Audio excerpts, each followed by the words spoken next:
आकाशवाणी देहरादून है। अब आप पंकज सनवाल खुलबे से प्रादेशिक समाचार सुनिए। पहले मुख्य समाचार। उत्तराखंड से राज्यसभा सदस्य के रूप में नरेश बंसल आज निर्विरोध निर्वाचित हुए।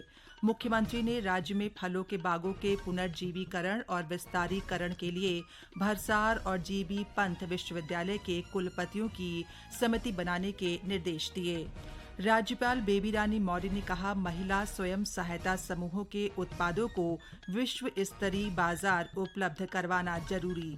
और प्रदेश में आज से कोविड गाइडलाइंस के साथ 10वीं और 12वीं कक्षा के लिए स्कूल खुले। पहले दिन सीमित संख्या में पहुंचे छात्र।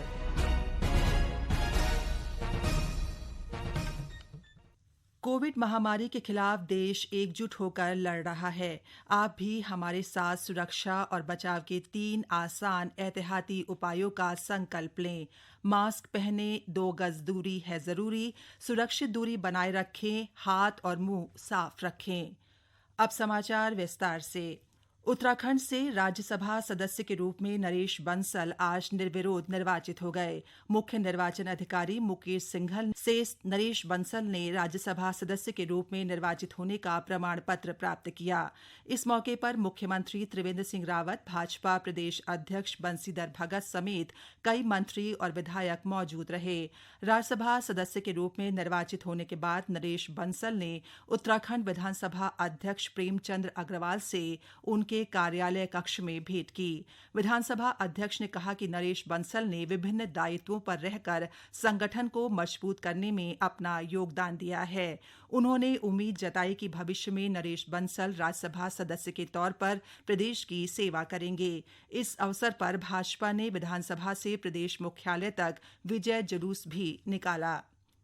मुख्यमंत्री त्रिवेंद्र सिंह रावत ने राज्य में सेब, नाशपाती सहित अन्य फलों के बागों के पुनर्जीवीकरण और विस्तारीकरण के लिए भरसार और जीबी पंत विश्वविद्यालयों के कुलपतियों की एक समिति बनाने के निर्देश दिए हैं। कृषि, उद्यान, रेशम विकास विभागों की समीक्षा बैठक में मुख्यमंत्री ने कहा कि वर्तमान में सेब और अन्य फलों की खेती को आधुनिकतम तकनीक के उपयोग के जरिए लाभप्रद बनाया जाए। जरूरत होने पर दूसरी किस्मों से बदला भी जा सकता है। उन्होंने कहा कि किसानों के स्किल डेवलपमेंट की योजना बनाई जाए। फार्म मशीनरी बैंक और माइक्रो इरिगेशन का लाभ अधिकतम गांवों तक पहुंचाना सुनिश्चित किया जाए। मुख्यमंत्री ने जंगली जानवरों द्वारा खेती को नुकसान पहुंचाए जाने का व्यापक सर्वे करने के निर्देश भी दिए हैं। बैठक में मुख्यमंत्री ने कहा कि जैविक खेती का और विस्तार किए जाने की जरूरत है। बैठक में कृषि मंत्री सुबोध उनियाल ने कहा कि प्रदेश के ऑर्गेनिक उत्पादों की मार्केटिंग के लिए 3K ऑर्गेनिक उत्तराखंड आउटलेट स्थापित किए जाएंगे। अगले 2 वर्ष में 1300 आउटलेट बनाए जाने का लक्ष्य रखा गया है। प्रदेश के पर्यटन सिंचाई मंत्री सतपाल महाराज ने कहा है कि विस्थापन संबंधी प्रकरणों के निस्तारण के लिए गढ़वाल कमिश्नर की अध्यक्षता में समिति का गठन किया गया है। नई टिहरी पहुंचे काबीना मंत्री ने कहा कि आगामी 5 नवंबर को होने वाली बैठक में रौलाकोट के 415 परिवारों के विस्थापन के प्रकरण को रखा जाएगा। जो प्रकरण केंद्र सरकार स्तर से निस्तारित होने हैं, उसके लिए प्रतिनिधिमंडल जल्द ही केंद्रीय मंत्रियों से मिलने जाएगा।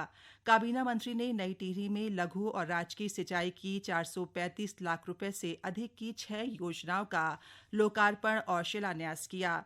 इस अवसर पर उन्होंने कहा कि पहाड़ की समस्याओं को दूर करने के लिए सरकार लगातार प्रयास कर रही है। उन्होंने कहा कि टिहरी झील को विश्व मानचित्र पर स्थापित करने के लिए विश्व स्तरीय आर्किटेक्ट और प्लानर की आवश्यकता है। उन्होंने कहा कि स्थानीय उत्पादों, होम स्टे के प्रचार प्रसार के साथ ही धार्मिक सर्किट, नवग्रह सर्किट, रामायण और महाभारत सर्किट पर भी सरकार काम कर रही है।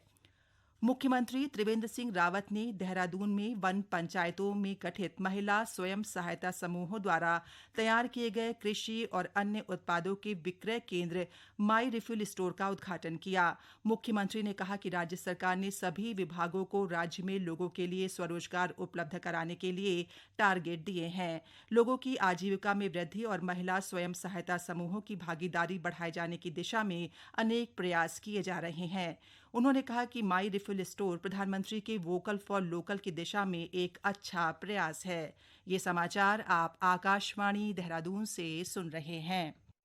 मैं अरुण कुमार सूद पूर्व अंतर्राष्ट्रीय वॉलीबॉल खिलाड़ी और प्रेसिडेंट उत्तराखंड क्रीड़ा भारती, मैं सभी से अनुरोध करूंगा कि अभी जो कोरोना काल है इसमें थोड़ा सा अपने को अवेयर रखना है। आपने अभी ये नहीं समझना है कि कोरोना खत्म हो गया है। अपनी सावधानी से ही आप इसका दूर कर सकते हैं। आप बाहर ना निकलें जब तक काम ना हो। आप मास्क पहन के रखें। जहां भी भीड़ इलाके में जाएं वहां सोशल डिस्टेंसिंग का ध्यान रखें और जब भी घर में आए तो अपने हाथ पैर धोएं, सफाई रखें। और मेरा यही कहना है कि आप जितने अवेयर रहेंगे उतना ही कोरोना को दूर करेंगे। तो आप इस चीज का ध्यान रखेंगे। कोरोना अभी दूर नहीं हुआ है।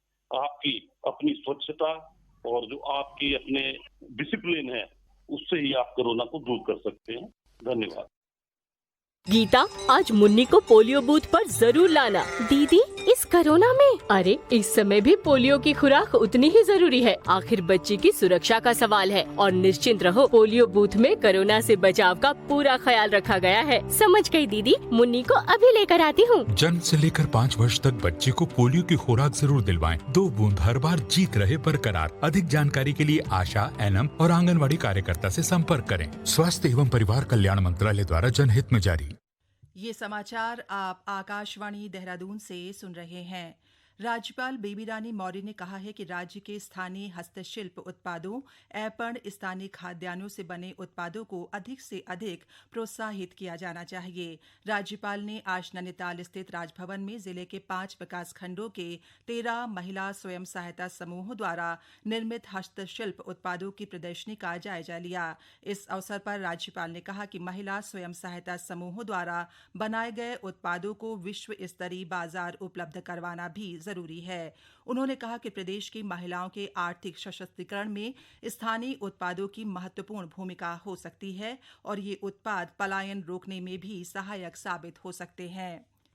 प्रदेश में कोरोना संक्रमण से स्वस्थ होने वालों की दर 91.29% से अधिक हो गई है। कल जारी हेल्थ बुलेटिन के अनुसार प्रदेश में कोरोना संक्रमण के 222 नए मामले सामने आए हैं, जबकि 178 लोग स्वस्थ हुए।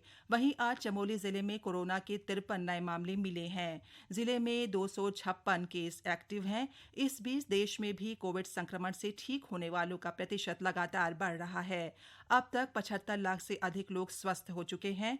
देश में स्वस्थ होने की दर 91.68% हो गई है। प्रदेश में आज से 10वीं और 12वीं कक्षा के लिए स्कूल खुल गए हैं। लॉकडाउन के बाद करीब 7 महीने बाद खुले स्कूलों में सीमित संख्या में छात्र पहुंचे। देहरादून के स्कूलों में बेहद कम संख्या में छात्र छात्राएं दिखाई दिए। थर्मल स्क्रीनिंग और सैनिटाइजेशन के बाद ही छात्र छात्राओं को प्रवेश दिया गया। निजी स्कूलों के मुकाबले सरकारी स्कूलों में छात्र संख्या ज्यादा नजर आई। बागेश्वर जिले में पहले दिन स्कूल पहुंचने वाले छात्र छात्राओं की संख्या बेहद कम रही। हालांकि उनमें काफी उत्साह देखने को मिला। स्कूल खुला है तो अच्छा लग रहा है कि हाँ पढ़ाई हो रही है, हम कुछ कर सकते हैं। मतलब पढ़ाई का नुकसान हो रहा है, उसको भरपाई करनी पड़ेगी। ज़्यादा मेहनत करनी पड़ेगी अब इससे ज़्यादा। अब पढ़ाई का टाइम बढ़ाना पड़ेगा हमें, अगर अपना कोर्स कंप्लीट करना। स्कूल बहुत दिनों बाद खुला है, हमें अच्छा लग रहा है। कोविड-19 के वजह से जो लॉकडाउन लगा था इसमें हमारे पढ़ाई का बहुत ज़्यादा नुकसान हुआ है। अब हमें ज़्यादा मेहनत करनी पड़ेगी। कोविड-19 के लगभग अब हमें सारे नियमों को फॉलो करना है। इसके साथ साथ हमें पढ़ाई भी करनी है और सैनिटाइज़र का उपयोग करना है। साथ ही साबुन से रोज़ाना नियमित हाथ धोने हैं। आज स्कूल आए विद्यार्थियों की पहले थर्मल स्क्रीनिंग की गई। उसके बाद उनकी सोशल डिस्टेंस को ध्यान में रखकर पढ़ाई शुरू हुई। अल्मोड़ा में भी स्कूल पहुंचे छात्र छात्राएं बेहद खुश नजर आए। स्कूलों ने सरकार द्वारा जारी SOP का पालन किया। राजकीय इंटर कॉलेज के प्रधानाचार्य NS बिष्ट ने बताया कि कक्षाओं को सैनिटाइज कराया गया। सभी विद्यार्थियों और शिक्षकों का मास्क पहनना अनिवार्य है। उधर टिहरी जिले में भी कक्षा 10 और 12 के छात्र लंबे समय बाद स्कूल पहुंचे। इस दौरान मास्क, सैनिटाइजर के इस्तेमाल के साथ ही सोशल डिस्टेंसिंग का पालन किया गया। पहले दिन छात्र छात्राओं की संख्या कम रही। पौड़ी जिले के स्कूलों में भी महीनों बाद कोरोना गाइडलाइंस के साथ पढ़ाई शुरू हुई। इस दौरान ऑनलाइन कक्षाएं भी संचालित की गईं।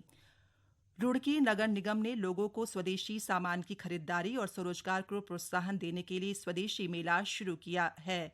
14 नवंबर तक चलने वाले इस मेले में स्वदेशी उत्पादों के विभिन्न स्टॉल लगाए गए हैं। अंत में मुख्य समाचार एक बार फिर। उत्तराखंड से राज्यसभा सदस्य के रूप में नरेश बंसल आज निर्विरोध निर्वाचित हुए। मुख्यमंत्री ने राज्य में फलों के बागों के पुनर्जीवीकरण और विस्तारीकरण के लिए भरसार और जीबी पंत विश्वविद्यालय के कुलपतियों की समिति बनाने के निर्देश दिए। राज्यपाल बेबी रानी मौर्य ने कहा, महिला स्वयं सहायता समूहों के उत्पादों को विश्व स्तरीय बाजार उपलब्ध करवाना जरूरी। और प्रदेश में आज से कोविड गाइडलाइंस के साथ 10वीं और 12वीं कक्षा के लिए स्कूल खुले। पहले दिन सीमित संख्या में पहुंचे छात्र। इसी के साथ प्रादेशिक समाचार समाप्त हुए। नमस्कार।